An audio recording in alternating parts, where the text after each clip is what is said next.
LDR, Long Distance Relationship. Oops, huwag kang mag-alala kaibigan, dahil hindi lahat ng LDR ay walang kasiguraduhan. Dahil karamihan sa tamang tao nakikita kung gaano kalayo ang pagitan, dyan mo masusukat kung gaano ka talaga niya kamahal.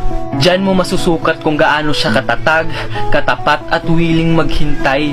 Dahil kung kaya niyang mahalin at pahalagahan ka habang malayo kayo sa isa't isa, ano pa kaya pag nagkita na kayong dalawa? Kaya ikaw, pag may ka-LDR ka, pasalamatan mo siya. Pasalamatan mo siya dahil pinili ka pa rin niya kahit malayo ka. Pinili ka pa rin niya kahit hindi nyo nahahawakan ng isa't isa. Tandaan mo, hindi madali ang LDR. Kaya kailangan nyo ang tiwala, hindi ang mga walang kwentang hinala.